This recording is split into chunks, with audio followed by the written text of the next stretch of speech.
Please stay tuned and listen in a moment. We're having a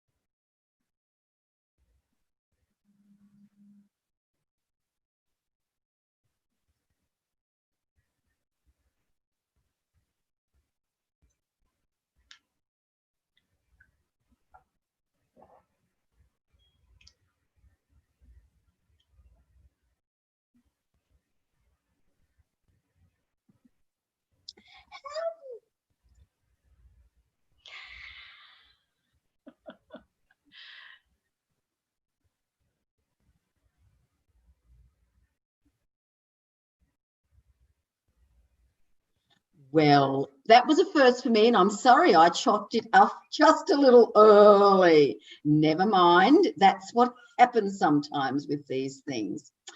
Marney Perna, welcome to Angel Heart Radio. Thank you, Annette. I can never believe how quickly the month has gone. I know. I was working out today that daylight saving down here in Melbourne will start in about 7 weeks. And I'm thinking, oh, my goodness. It complicates things a little bit, doesn't it? But we get used to it. We just get used to it and it changes again. Yeah, that's right. Never mind. Okay, we're going to be talking today about the forgotten ones, because I figure sometimes we do forget about ourselves. We're so busy looking after our families, caring for friends, and then all of a sudden we wonder why we might be feeling a bit flat or tired. You think, oh my goodness me. Yep, we put ourselves last so often, but we have to remember that we need our cup to be full to be able to share with others. Right. Now, Marnie, I forgot to say that people can join us, as John has from New Jersey in the USA. Oh, wow. Welcome, welcome, welcome. If you go to our Facebook page, angelheartradio.com, sorry, Facebook page, oh dear, I have to concentrate. Angel Heart Radio on Facebook. You can join in the conversation, and we'd love to hear, how do you look after yourself? Or is this a big aha moment of, oh my goodness me, I've been forgetting me? What's your self-help nurturing tips, Annette? Well, I like to do something every day that I choose to do for me, like it might be a walk. I like your idea, Marnie, of having lists of things, and I started that recently. Things that I could do that are solely for me. And, you know, it might be a bit of exercise, might be a project that's been pushed to the back of the cupboard. It might be a creative activity that I've tended to let go for a while. Yeah, I find for my clients when they're in overwhelm, because a lot of people come to me when they've got not a lot of life energy and they forget about themselves. And I say to them, if they could only have a chart somewhere at home, just an A4 piece of paper with 10 things that actually makes them smile or feel good, well, then when they're starting to feel a bit low, they can look at those things and, oh, if I do that, and say it's a walk on the beach, maybe if they can't go to the beach, Google the beach. Like if the beach is what uplifts you, the universe will supply you with other ways of doing it if you can't physically go there. Right. All right. So it might be an old holiday where you've gone to the beach and you've got the photo of the beach there, or just, you know, pictures somewhere, or physically go if you can, because the beach, there's a lot of negative ions on the beach. Now, that sounds bad, but it's actually very good. So the body needs negative ions to feel good. They're vitamins of the air. Right. See, we're really fortunate these days with the internet too, because we can take ourselves anywhere in the world. On a holiday. So much. Yes. Yeah. So, yes, no, that's a very, very good idea. Of course, being out in nature as well. It might simply be our own garden if we're fortunate enough to have one, you know, to be able Yeah. to, if it's warm enough, to put our feet in the grass, you know, stand in the grass and appreciate our own gardens. That being back to nature is very much useful for people that are feeling as though they're not grounded or focused as well. So if that's for you, what can you do that makes you feel connected to the earth? Because we all wear shoes and socks and things like that, so we don't always feel that the pads of our feet need to sometimes touch the earth. So going barefoot at certain times is very, very useful. Now, don't go and walk in a pile of prickles. Sorry, that's not self-caring. But, you know, find somewhere where you can walk barefooted and enjoy it, and then go and put your shoes and socks on after that. One of the funniest things I had to get someone to do once was actually put their bare feet in a pillow slit filled with freshly cut grass to ground him. You can imagine how I felt telling him what to do. He was a big burly soldier, and I'm there going, oh my God, this is what showed. And when I said it to him, he laughed because he said, I love mowing the grass. I love the smell of fresh grass. And he hadn't done it for a while. So for him, it was a perfect choice. Yeah. But yeah, as a therapist, I'm there going, oh, goodness me. I was just thinking how children delight in taking their shoes and socks off. It doesn't matter what the weather. My young grandson, oh my goodness me, runs around barefoot all the time. Delight. And their feet are frozen. They get frozen little feet, but they don't seem to feel it. No, they just love it. Every opportunity. My granddaughter's the same. So, I mean, they're showing us, aren't they, how important it is to be grounded. Yeah. And when you're not feeling well, when you're feeling disconnected, you physically don't feel grounded. All right. So that's another self-care tip that you can use for yourself is, am I grounded? Ask yourself the question.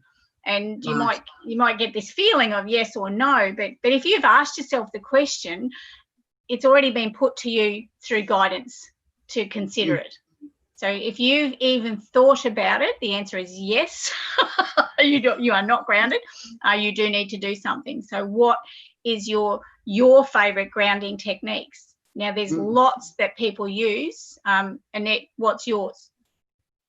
Grounding technique. That's an interesting one. Yeah, I think just stopping and realising that, because quite as you saw at the beginning of the show, I can become ungrounded. So it's really important to bring myself back to the moment, you know, to stop and breathe and think. And one of the really good things too with visualization, because you can use visualization to help us ground as well. And a lot of people will think of a great big tree and how the tree puts its roots down into the ground and anchors itself on the ground. All right. So if you are feeling ungrounded and trees are your thing, just stand there and just imagine that you're this lovely big tree and that you're sending your roots down into solid Mother Earth who connects with you and helps you stay stable. Right. And that's a tree grounding. Other ways that I know that we've used at different times is a lightning rod. So imagine that you've got this rod that is sticking into the ground and you can hang on to it. And that can be visual or real. I mean, there's nothing stopping you going to get a stick and shoving it in the ground and hanging onto it and saying, well, here's my grounding. Right. Ways you can do it. So they're just a couple. Very good. You don't have to be metaphysical to gain benefit from these kind of things. As I said, the gentleman that I spoke about previously, the client of mine, he was a big burly policeman and he army guy, he did returned soldier. And he so needed to be grounded again. He was feeling quite unconnected to his life and he needed to come back to connection. And it was very much a self-care and self-nurturing concept for him to do. Right. See what lovely messages you get. And we've got one from John here. He says that to do something for yourself, you are raising your vibration, which is a really important point. Absolutely. And visualization is his kind of stuff. I mean, that's a technique we can all use. We can take ourselves, and I know I used to use that in the dentist chair, which was somewhere I didn't particularly like to be. And the dentist had photos up on, or big big pictures up on his ceiling. And it was really cool to be able to take myself somewhere other than else. Yeah. there. That makes such a difference. Yeah. Because you're taking your focus away from the trauma. Mm-hmm. You're detaching yourself from the trauma and exchanging it with something more pleasant. And it has an actual physical effect on the body. It calms the body down. Because when you're in trauma or you're somewhere that you're not liking or not feeling comfortable, you go into that danger response. Mm-hmm. And the danger response is run and hide or fight. Well, you can't fight your dentist and you can't get off the chair. So no. Taking yourself to a pleasant place is perfect. Yes. Because it calms you down. It calms the heartbeat down and makes you relax that little bit. And so before any because we all have different fears, and some of us can suddenly go, oh, I don't really want to do this. Such a good time to remember the deep breathing. Take yourself to a favorite spot. It can be your go-to spot when you need to calm yourself. Yeah. And that's the other thing. It's an individual place. Not everyone goes to the beach or into the nature or something. You know, I have clients who their favourite spot is a lovely armchair that's in their special reading place. You know, and then when they're in that armchair, they're safe, they're secure, they get themselves nice and settled. Other people, it's their bedroom. They feel safe in their bedroom. So it depends on where you feel safe. Mm-hmm. But talking about self-care and nurturing, it's about how can I diffuse a stressful situation easily myself without involving other people or having to leave where I am, because you can't always do it, like you in the dentist chair. So you need to be able to take yourself back and nurture yourself and give yourself permission to feel good. And it's not being selfish or anything like that. It's about you need to keep your spirits uplifted. Well, we need to look after ourselves before we can look after others. Also, we continue to look after others. John, thank you so much for joining our conversation the way that you are. John's saying that, I'm assuming it's visualization, puts the brain into prefrontal cortex where one experiences peace. Yeah.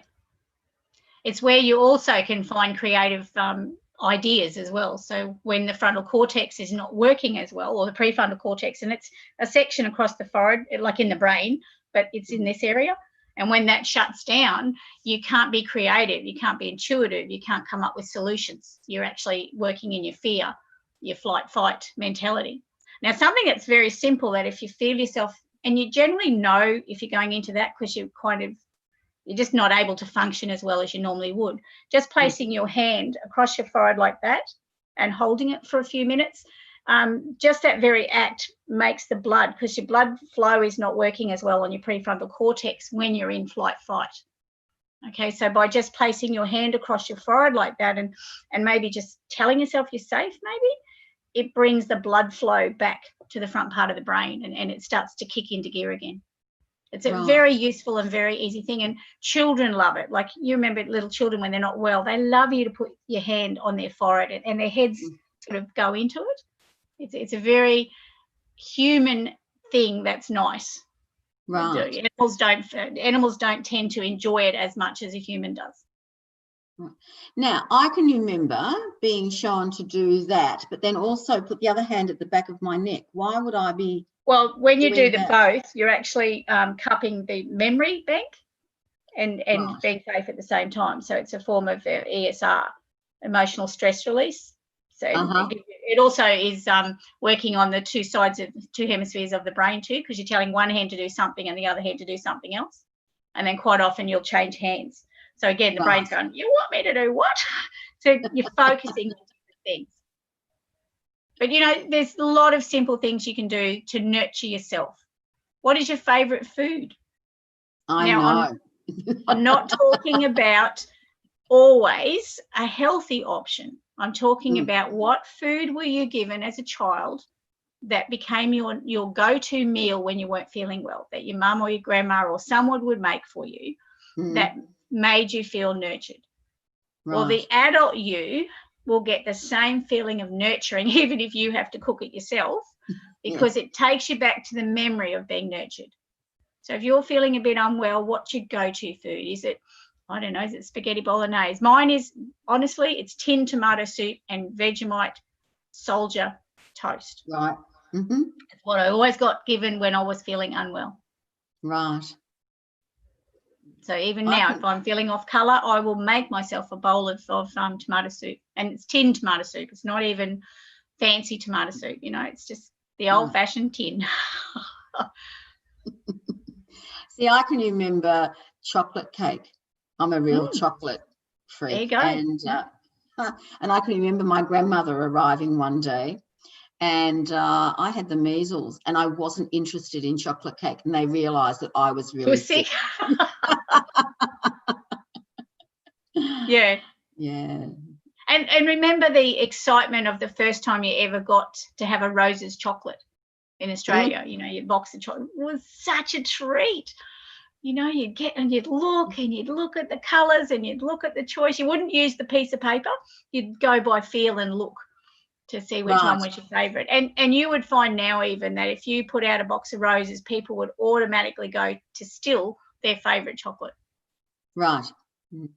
You know, so it's all about, you know, being aware of some of the small things that you can do or that you know that your body knows cares for you. All right.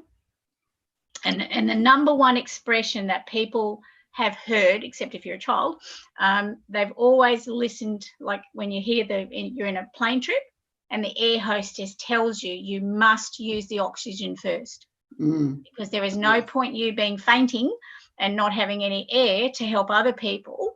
So you must use the oxygen first and then you help others. So care for self, and that gives you potential to care for others. Indeed. Now, Gabby has joined us, and Lovely. So welcome, Gabby. I wonder what you do to self-care. Because as you said, Marnie, it doesn't have to be like the simpler, the better, because we want to be able to do something. Certainly because some activities take a bit longer. Obviously, if I'm deciding that I'm going to make some candles, I need more than 5 minutes.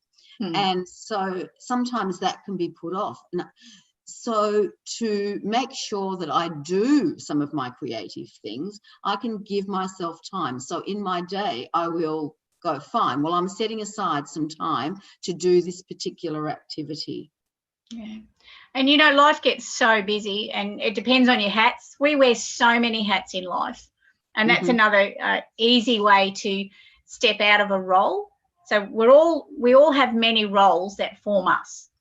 You know, you have your mum role, you have your carer role, you have your wife or husband role, you have your work role, you have your supervisor role. You've got all these, you've got your mentoring role, you've got all these different roles, your taxi driver role. You know, there's lots of them in any one day. And that can be overwhelming. So how about making a care role? Imagine a hat, come up with a hat design that is about you only. It's your colour, it's your feel, it's your shape. You'll love it. So when you're feeling the need for nurturing, actually take the hat off the roll you're wearing and grab your self hat and put it on. It just totally moves you from that place of overwhelm to a place of, oh my God, I'm allowed to care for myself. Right. I know as a younger mother, when I would get up earlier than the family first thing in the morning and go for a walk. And that was my way of spending time with me before the household awoke. Yeah. So many mothers hide in the toilet. It just doesn't work. They find you. They do. You know what? I was naughty at the time. It's naughty to look back, but at the time it was just perfect. Sometimes children don't look really well for you when you're not there in front of them, sort of thing. And I can remember one night laying on the couch and the lounge light was off for some reason, and the kids were trying to find me, and I was there in full view, but they were walking around the house going, I wonder where she is. Do you think she's left? What are we going to do? And I'm thinking, really? Have I ever left you? But I must admit, I did enjoy sitting in the darkness for several minutes before I did come out and say, hey guys, I'm here. Come get me. Just having a little time out. Absolutely. I couldn't believe the conversation I was listening to, really. Okay, really? Now, So, Gabby's talking about salt baths. How beautiful. yeah. I'm at one so she's at one a day at the moment. So she's really treating herself very, very kindly. And while I'm in there, I make it a water ceremony.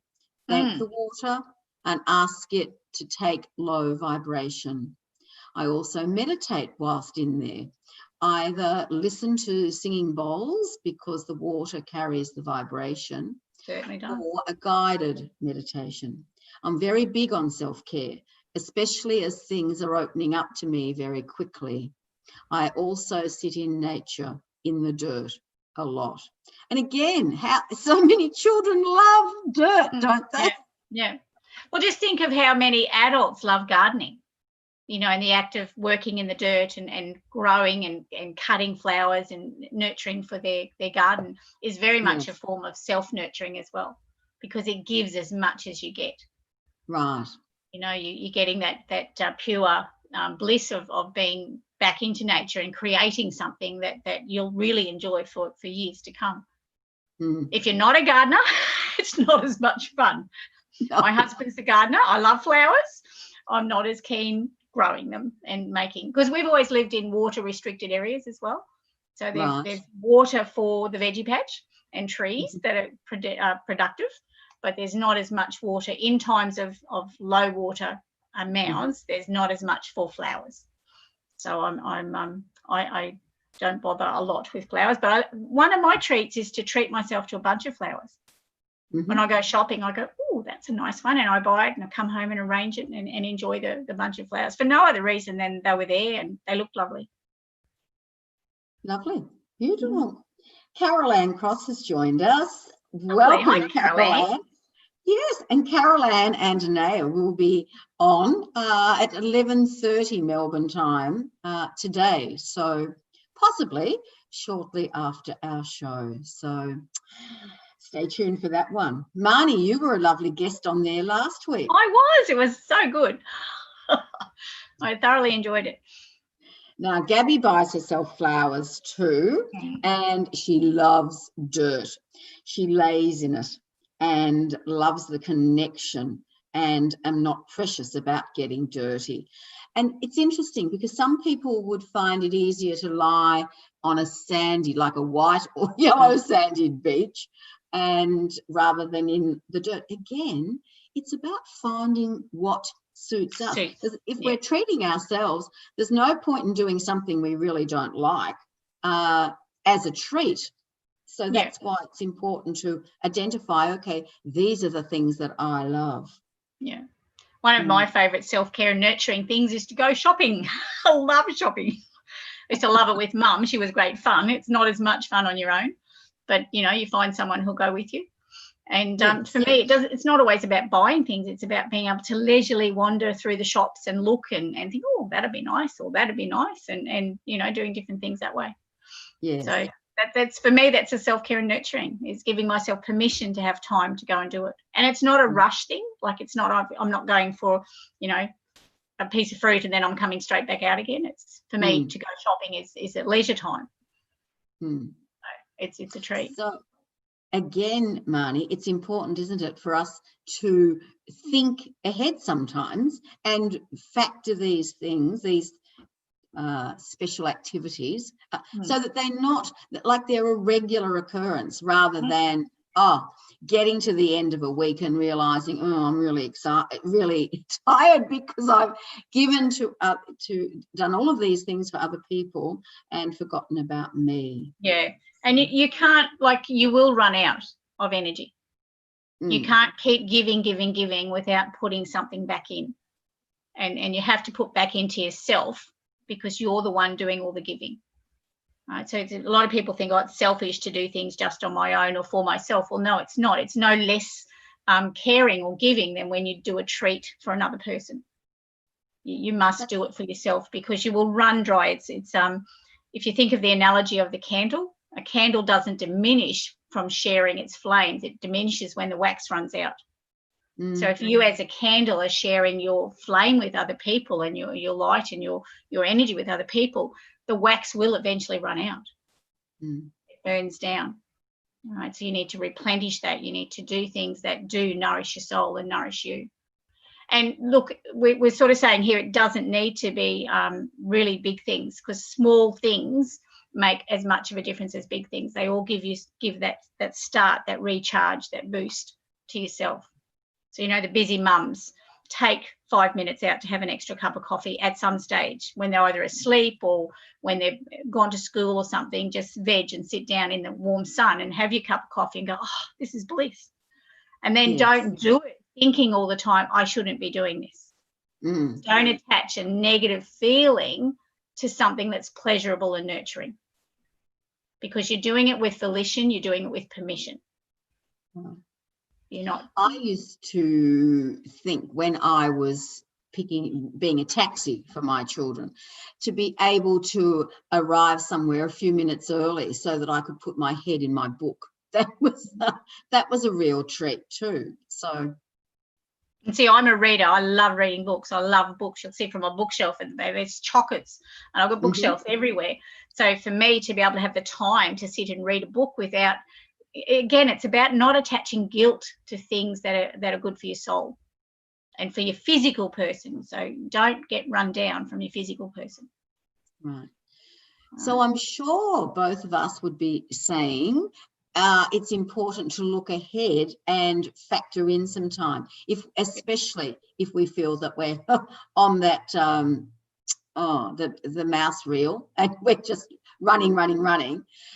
For me, this time that we have been given, this pause in life, has given me time for me. What is it that I can do? And I know that a lot of people are looking at this time positively, being aware that maybe they have shoved a whole lot of projects that they've started into the back of cupboards, and it's a good opportunity to get things out. I have a very good friend when we accomplish something that we've pushed aside. Yeah. I'm just saying, I have a very good friend that calls those projects half-dones, so PhDs, and when she does them, she awards herself a PhD certificate, because it's no longer a project half done. She's got the actual certificate for it. I like that idea. I know, it's great, because she said, oh, I did a PhD yesterday. I'm, really? God, you're good. How'd you manage that? She said, oh, it was project half done, but now it's complete. Oh, that's fabulous. Because I've heard of them as UFOs, and I've gone, unfinished object. But no, PhD. PhD sounds really schmick, doesn't it? Again, it's about energy. So how can you, that's another self-care thing you can do, is how can you reword things so that they're not a burden? Mm-hmm. You know, when people say, how many problems have you got in a day? You go, oh, gee, just thinking about them, just without even knowing what they are, your whole energy drops. Whereas if you can change the word problems to challenges, the body's not as downgraded by it. It goes, oh, challenge, I can do something about that.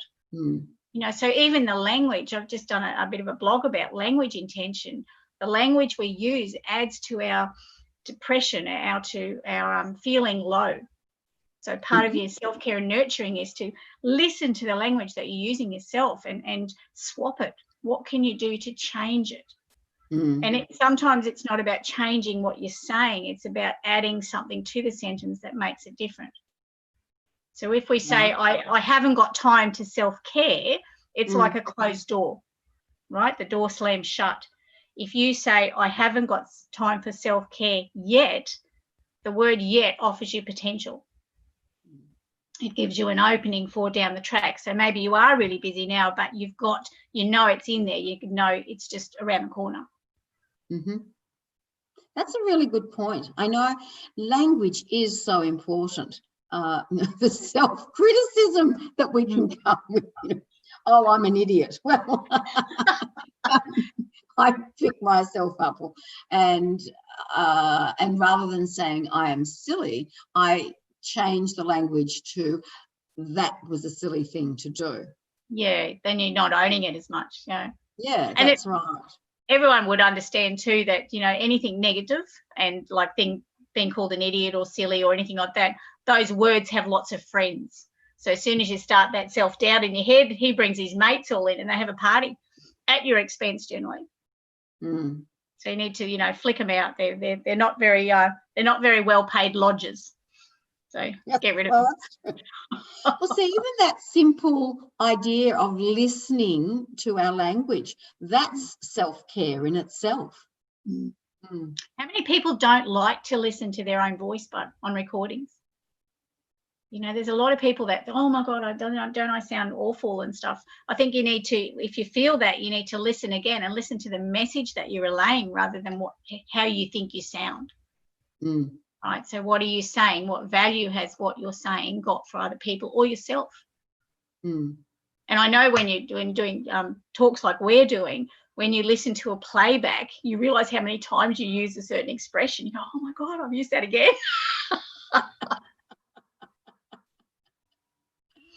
So. Oh, we're human. Gabby's trying very hard, trying to refrain from negative words. And isn't it true, Marnie? I've used one there. If we put the not in, the brain doesn't hear anything. It hears the not. Is that right? It's sort of, yeah, almost. It's almost exactly right. What happens is that you attach, or there's an energy connected to a negative word, and the body will respond to that negativity. So if you confuse the body by adding a positive word into that sentence, it will focus on the positive. So someone who can't sleep and has a worst night's sleep ever, if you say, I've had my worst ever night's sleep, the body goes, oh, really? You can say, I've had the best ever worst night's sleep. It means the same thing, but it's kind of focusing more on the best ever. Right. It sounds ridiculous, and it does make you laugh at yourself, which doesn't add then to the negative thought pattern. All right. So, you know, putting something in front of it or making it a bit more comical for whatever reason, because you can't constantly tell the body the wrong thing. If you've had a really rotten night's sleep, you can't say, I've just had the best sleep ever, because the body's going, really? Oh, I didn't feel that. So it's kind of confusing the issue. But if you can just diffuse it a little bit with better language in front of it, it helps. Right. Very cool. And to look again at what we have rather than what we might not have. So look at the glass half full. And if I've had 3 hours sleep, well, isn't that wonderful? Especially if I'm feeling remarkably good after a short amount of sleep. Yeah. Because, yes, what we think has so much to do with how we feel. Yeah, and we do add to the negativity. I don't know if I've ever shared the story of one of my very first talks I ever did at a retirement village. I had a captive audience. It was just awesome. They're all in wheelchairs. So they couldn't get away even if they wanted to. And there was one particular really grumpy old man, and we were talking having best evers, and he said, well, how can I have best ever anything when I got up 4 times last night? And I just looked at him, I said, oh, how lucky are you? And he went, I don't think I was lucky. He was really grumpy. And I said, well, you had 5 sleeps, I had 1. Oh, that's silly, he said. But he laughed at the same time. And I said, yes, it is silly. You can't change reality, but you can change your response to it. So by changing your response to it, you're kind of nurturing yourself, because you're not adding to your angst and anxiety. And sometimes that's a person's lot in life. They're not going to sleep through the night. So rather than every day waking up really, really annoyed, they've got to do something to diffuse that annoyance. And language is the best way to do it.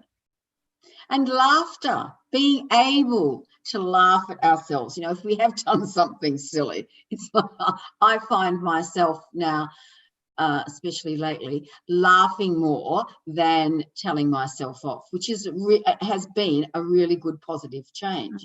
Yeah. You know, am I angry or am I able to laugh at myself? Yeah. So Gabby's saying, be in the moment. I'm warm, fed, have people that love me. I find that that huge for dispelling low vibration. And that's true, to be able to think of all that we have. starting with the most mundane, the fact that I can make a hot cup of drink, or I can go to the tap and there's running water. Yeah. And for me today, right now, is I've got my feet in fluffy slippers.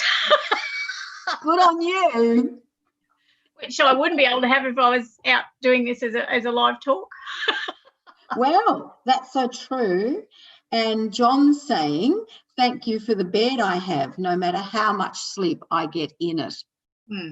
Yeah. Simple. We can always go back. I mean, gratitude is huge for self-care and nurturing, but you also need to do practical things as well. All right. So you have to come up with, I challenge everyone that's listening today to come up with 5 things that is all about just you and self-care and nurturing. One of my big ones is the delight of having a deep, hot bubble bath in the dark with just candles going and just being able to lay there as long as I choose to, especially after a busy day. To me, that's very, it just is beautiful. And it's a real treat to do it, especially if you get a really nice smelly bubble bath. Like I have a strawberry one, it's just delicious. Gorgeous. So, and quite often, if we're a little unsure, what is it that I would like to do? Just thinking of activities, we know we'll smile or we'll feel really warm and fuzzy when we come across something that really lights us up. And with food, sometimes people are quite restrictive in what they can eat. So if you're living that way, or there's something that you're doing and you're not feeling as though you're getting the fun out of food, think of something that you might consider decadent and treat yourself to that on occasions. So I help people quite a lot with weight challenges and weight journeys. And so they might be on a restrictive diet because, they might have an intolerance to something. So we're releasing that out of their food regime and making them eat something different. So they're out of sync in what they would normally do. So I'll often get them to say, well, what's a fruit or something along that line that you really love that is considered a luxury? And I know one lady, it was figs. Loved figs, but they were quite expensive. And so she would give herself a treat of fresh figs. And for her, it was just, just like someone else who likes caviar, it was just the best thing. And so she said it was like a luxurious, it was such, and it wasn't, no one shared that they were hers. She didn't share those. She bought them for her. And, figs, some other people, they go, yeah, really? Not as interested. So what is it that you might enjoy that could be considered a treat? Is it something like a tropical fruit that is not normally in season, like a nice mango, if that's not part of your everyday fruit range, that could be considered a treat as well. So, now, talking of laughter, what comes to mind too, there's a conversation going on with John and Gabby. Gabby made the suggestion that her laugh is ugly, and John said, well, no laugh is ugly. And isn't it interesting? See, self-criticism, it's so easy to, and yet laughing is so good. I find that I will laugh because of somebody else's laugh. And it's, as John was saying earlier, it's a great way to raise our vibration. Yeah, release happy hormones. And it's contagious. It's better than a virus. Well, people say, put on a funny movie or have a book of jokes that you can sit down and laugh about, and then share it with other people. Yeah. I love, like, the humour that's coming out of COVID is amazing. People are very creative. Yeah, my mum was a great punner, and so is a lot of my maternal family. I hid behind the door apparently when they gave out the funny punning ability. Right. And every so often I'll get one and it'll be a real big deal. But it was lovely to listen to the repertoire between family members some days, and the cleverness of language, and someone will say something and someone can come straight back and be quite creative about it. So it's a gift when people can do that. It's a real gift. Yes, because it gives enjoyment to other people as well. It's not just the two or the few that are enjoying it. Yes. Yes. People who have a knack with humour, Some people can remember jokes and they can sit and entertain for a long time. I find that I will get one that tickles my fancy, and so I'll tell it and tell it and tell it, and then I forget about it. And then everyone's heard it now, so we don't need it anymore. So yeah. So some people actually have a gift, but people, and yourself included. So today's about yourself, right? You don't always realize the gift that you have for other people, or the gift you bring to other people by just being who you are. Right? And sometimes we need to step back and compliment ourselves, which is another form of nurturing and self-care, saying how great we are, and how much difference we're making in people's lives by being who we are. So, it's a real blessing at times, but we don't always see it from our own perspective, because it's just who we are, when it's not an awareness that we always have. So sometimes you need to bring that to the fore as well, and create the awareness of how good you are, and how much of a difference you're making to other people.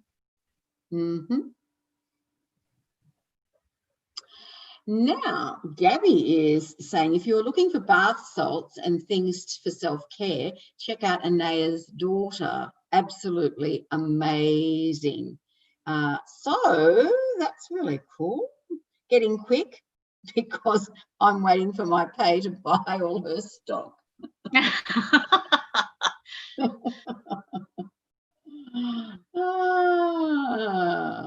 All right.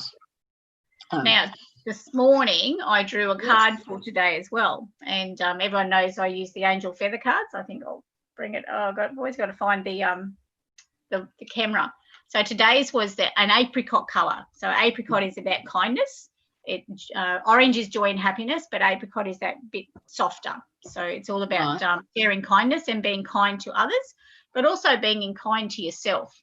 All right, and reward your energy levels by being kind to other people. So it will actually uplift your soul, and that's why people volunteer as well. You volunteer because you're making a difference to another person. But the angel of kindness says, I perform acts of kindness for others quietly and anonymously. So, and make those acts of kindness for yourself as well. And the animal totem for that card is actually the deer. So, so that's the other thing you can use to be kind to yourself, is to enjoy the companionship of a pet. I'm not saying go out and get a deer. But, read Bambi or something like that, although it's a bit of a sad story. But, find something. So the deer is just a totem for today. So if you're out and about and something about that word comes up, and it could be deer, D-E-A-R, that will show up for you as a reminder to be self-care and nurturing. Right? Although it's the animal deer, the guides are saying it can be the word deer as well. Right. Okay, so something will show through the day, and it's reminding you to acknowledge that you do. It will benefit you to have some self-care and nurturing. Beautiful. Right, because we forget ourselves, and we shouldn't, because we're special. Yes, yes. Now, Annea has given us the idea, saying that Sass and Whiskey Collective. I think that's the bath salts. So maybe Google that, unless I find some more information. I think it's a Facebook page. She started a new business, and that's her Facebook page. All right. So on Angel Light 777 on the Facebook page, that should get I think the name that you read out, the Sass and Whiskey, I is beg your the pardon. name of the Facebook page. Oh, right. And I think that's what Annea is saying as well. Yeah. Yes. So Sass, S-A-S-S, and Whiskey. Collection or something, I think it is. Yeah, collective. They're beautiful candles with in old vintage crystal. Oh, beautiful. Lovely. Oh, gorgeous, gorgeous, gorgeous. Yeah. And see, smells are another way of nurturing yourself too. So if you have a favourite smell or perfume, use that perfume when you're feeling a bit down, because it uplifts your soul straight away. Right. Very good. Now, Gabby is enlightening me. Thank you. I have been off Facebook and apparently Anea put a post up yesterday on Angel Heart Radio. So everybody go and visit. There's always something to see on the Angel Heart Radio Facebook page. If you've got some time and you want to indulge, I know in these times we can get a little caught up with social media. However, give yourself a treat. Make it something that you do for a few minutes, and it's amazing what you can find. The inspiration and the interesting comments, the interesting bits that will help us in our own self-care. And the lovely memes that are around at the moment too. Like, people are sharing really positive and uplifting stories and memes and pictures. So, and if you find that getting onto social media is overwhelming, time yourself. Give yourself permission to have 15 minutes or something and only use certain pages. And then if you look at those certain pages, they will always be uplifting. They won't be full of negativity, but they'll be sources of good information as well. So, yeah. Yes, it's discernment, isn't it? About it's choice as well. If you don't like it, turn it off. I said it's choice as well. If you don't like it, turn it off. Exactly. Click the little I know. I've used this expression this example lots of times when mobile phones first came in, and there was a gentleman who said, it's there 24/7, but we're so fortunate because we can turn them off. Yeah. And is that what you need? Is that one of your self-care and nurturing things that you need to, because that's at the moment where a lot of people are working from home. I'm blessed. I've always worked from home, so it's great for me. But some people are 24/7 at home, and that's their work and their home. So they sometimes need to separate the difference of the two. So what can you do? Can you close the door? Can you switch off your messages or your email or something off your phone and just have your phone as a call if someone needs you that might be family or something like that? So there's things you can do even for that to self-care for yourself, because you should not be on call 24/7. Unless that's your paid profession. Okay, so, what do you need to do? And one thing that I just want to remind everyone listening to is, don't wait for a holiday to give yourself self-care and nurturing, because you'll be busy, waiting to relax to go on holidays. And generally what will happen, day one, you'll get sick. Because you haven't listened to the messages of your body saying you need to address this, you need to look at that, you need to give yourself time to do things, but you keep putting it off. So if you don't listen to my small messages, I'll give you a big one. And generally that will happen when you're finally relaxed to go on holidays, and you'll get the flu or you'll get something will happen, and you'll have to then settle down because you're not as busy. Yeah. And Anna is saying that, yes, she's using discernment on social media. I know it's time can just get eaten away. And so, yes, very important. And it doesn't matter really what activity we're talking about. Yeah. If it's something that we really enjoy, fabulous. Just to be aware of our use of time. And am I being productive? Am I being nurturing as well in the day? It's interesting because especially lately, I guess people can tend to say, I don't know what I've done today. Well, it's interesting that we can sometimes be very hard because we haven't done maybe what we set out to do. We think we've done nothing, and yet in actual fact, we've done lots. We've achieved, yeah, absolutely. We've got to stop being so hard on ourselves. Start being a bit more gentle with ourselves, and that's another thing too. When you're going through any form of grief or despair, and you feel guilty if you have a cry, crying is so relieving for the body. It releases a lot of energy that we don't want to be stored in our body anymore.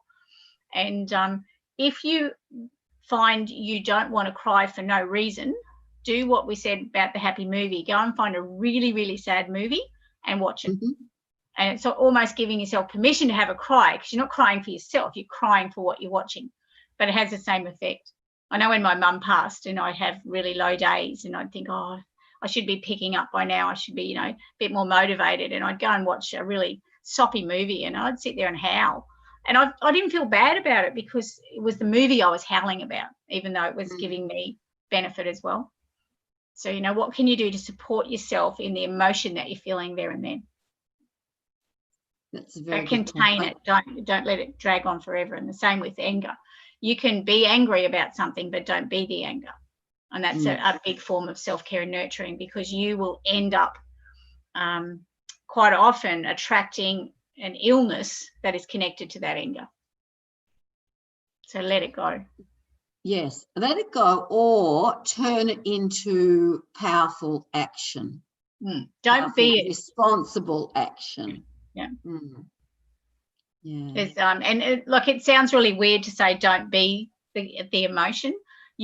No one's saying don't be angry, don't be cranky, don't be affronted by things. You can be, but don't hang on to that emotion. Just deal with it, as you say, have a solution for it, and then move on. Right. Yes. And to hopefully realize that, yes, I am angry, and how am I going to deal with it? Not necessarily fly off the handle, which, of course, when we're really under the pump, it's very easy to do. Absolutely. So it's, things can be difficult at times. And look, sorry. I have to keep remembering that I'm human, and therefore, sadly, I'm not perfect. And that's one of my big deals. You know, I like to think that I can do everything. I can be everything. And I have to remember that no. Sometimes there's limitations. Yeah. Exactly. If you're finding yourself flying off that handle for no particular reason, like if you just find all of a sudden I'm cranky for no reason, it just means your Henry's full. Your stress bucket is quite full and you need to empty it somehow. So get your little list out and find out one of the things that makes you feel good and go and do it. So remember, you've got to find 5 things and write them on a list that you know are part of your special self-care and nurturing tools for treating yourself. It's all about treating yourself. Now, of course, you mentioned Henry, Marnie, in your wonderful book, Creating Calm Amid Chaos. And it's such a practical book. So people, if this is the first time you've heard about it, why not treat yourself? Because you can have it in hardcover, you can have it to listen to, or you can have an ebook to consult whenever you feel the need. Yeah, it's all, what tools are at your disposal that can help you to feel good. And remember, you matter. And Annea's little spiel that she gives on the beginning to Angel Heart Radio is just perfect. You know, you matter. Just you. Don't worry about anyone else. Just you. You matter. Absolutely. Yes. Well, that sounds a very nice comment to finish on, because we all matter. So let's put ourselves top of the list and do something. I wonder if we could give ourselves the little challenge of doing something, at least one thing, self-nurturing every day. And remember, it doesn't have to be big things. It can be simple. An extra 5 minutes sleep in, you know, coffee out in the garden. Doesn't matter. It doesn't have to cost anything to do it. No. And I mean, it can be a self-hug at the moment, because we're not able to do that. So, and that's something I'm really missing. So, to remember the self-nurturing, you know, give yourself a hug in one of those lovely warm bubble baths that you've spoken about, Marnie. Yeah, and have one of Annea's daughter's candles going at the same time. So, you know, bliss. Absolutely. Yeah. All right. Well, Annea and Carol Ann are coming up in about half an hour. So take a breather, everybody. Go and ground yourself, or do a little dance in the sunshine, whatever takes your fancy. And remember that you can find us on Angel Heart Radio. It's wonderful when you're here live, like the people who have been here today. However, it's also lovely to know that people will catch us later on as well. So thank you, thank you, thank you. And Marnie, thank you as always for being with me. It'll be spring when we get together next time. How lovely will that be? Next month is the best month of the year because it's my birthday month. Well, there you go. There you go. Yep. All right. Thank you, thank you, thank you, everybody. Bye. Continue to have a wonderful